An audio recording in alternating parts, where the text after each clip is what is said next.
A Picture Book of Harriet Tubman by David A. Adler, illustrated by Samuel Bird.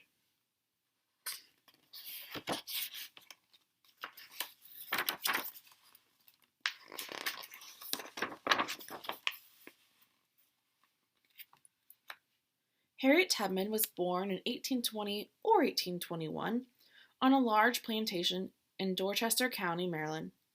Although the plantation had a big house with many rooms and fine furniture, Harriet was born in a small one-room log hut far behind the big house. The hut she was born in had a dirt floor, no windows, and no furniture. Harriet was the sixth of 11 children.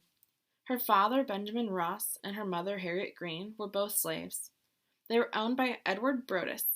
He owned Harriet Tubman, too.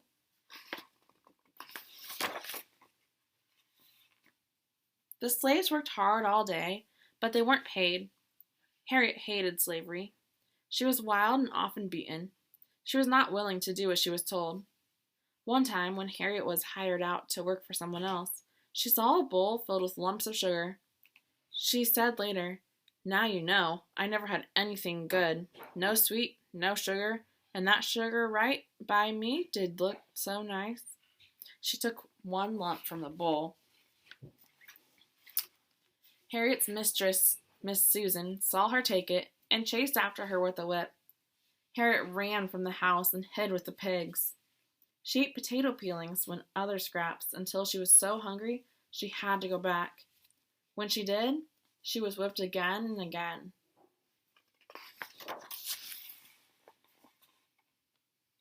Edward Brodess sold lumber, apples, wheat, and corn that grew on his plantation.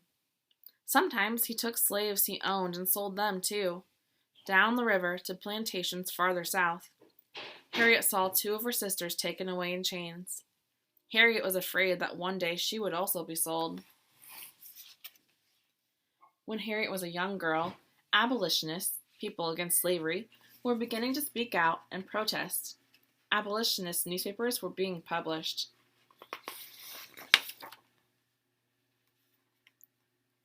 Nat Turner, a young slave, knew how Moses had led the Israelites from slavery in Egypt. He hoped to lead his people out of slavery too. And in 1831, he started a rebellion. Slave owners, their wives, and their children were killed. Nat Turner and others were caught and hanged. Harriet dreamed that one day a true Moses would lead her to freedom. In 1835, Harriet came between a master and a slave who was running away. The master threw a metal weight at the runaway. It hit Harriet instead and almost killed her.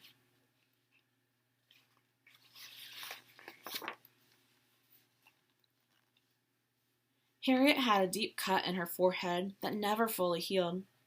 For the next almost 80 years, Harriet suffered from severe headaches and sleeping spells.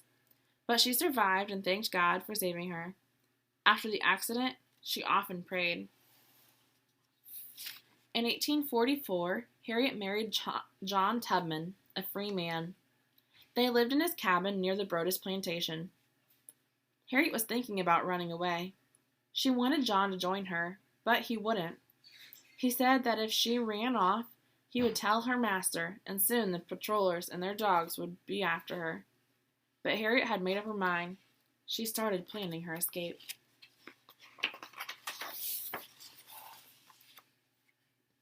Slaves often sang in the fields.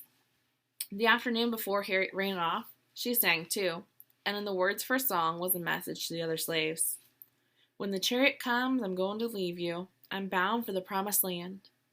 For Harriet Tubman, the promised land was north, where she would be free. Harriet escaped at night with 3 of her brothers. They had no food, no money, and they didn't know where to go. Soon after they left, Harriet's brothers decided to turn back. They made Harriet go back too. 2 nights later, Harriet went off alone. "I had a right to liberty or death," she said after her escape. "If I could not have one, I would have the other."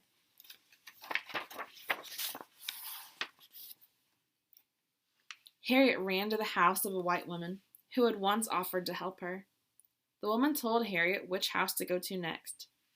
The people in the second house directed Harriet to another house farther north. Harriet was traveling on what was known as the Underground Railroad. Each stop on the railroad was the house of someone who believed slavery was wrong and was willing to help runaway slaves find their way to freedom. Harriet hid during the day. She traveled at night until she reached Pennsylvania. There was a law in that state against owning slaves. Harriet Tubman was a free woman. She felt like a new person.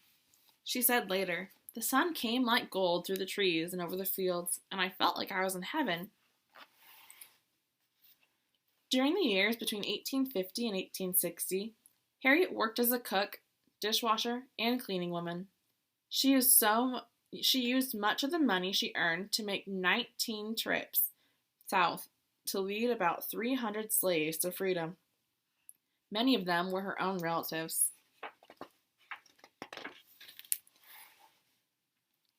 Harriet took them from one safe house to the next.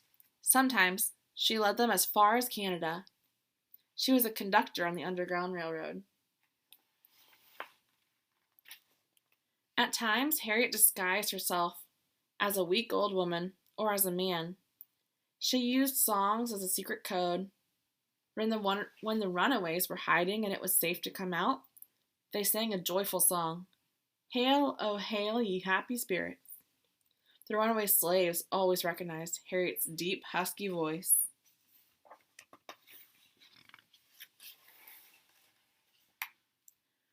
Once slaves began their journey north with Harriet, she wouldn't let them turn back. When slaves were too scared to go on, Harriet pointed a gun at their heads and said, "You'll go on or you'll die." Years later, Harriet said proudly, "I never ran my train off the track. I never lost a passenger." Harriet was called Moses because she led her people out of slavery. There was a huge reward waiting for anyone who caught her, but no one ever did.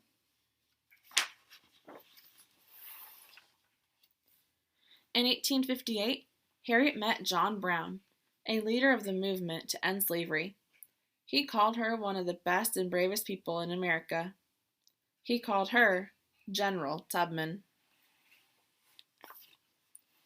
In November of 1860, Abraham Lincoln was elected president, and 11 southern states withdrew from the United States. They didn't want Lincoln, a man who hated slavery, as their leader.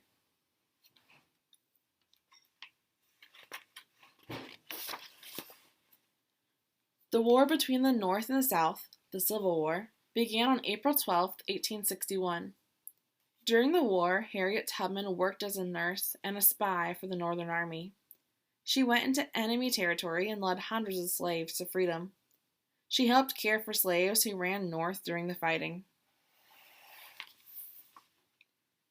In December of 1865, soon after the Civil War ended, an amendment to the U.S. Constitution was passed. Slavery was no longer allowed in the United States.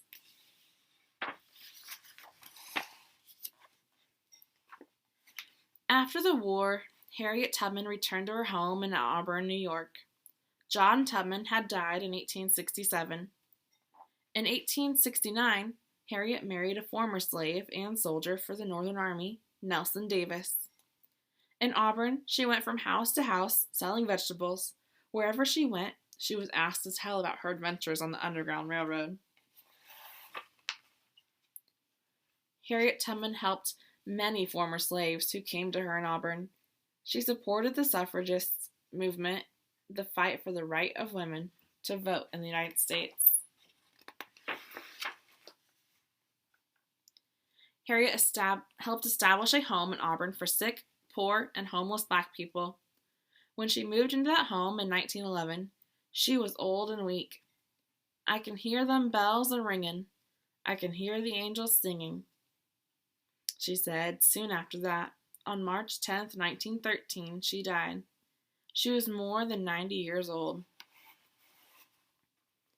Harriet Tubman was a brave, courageous woman. She was admired and loved by the many people who knew her. She was a conductor on the railway to freedom, a Moses to her people. The end.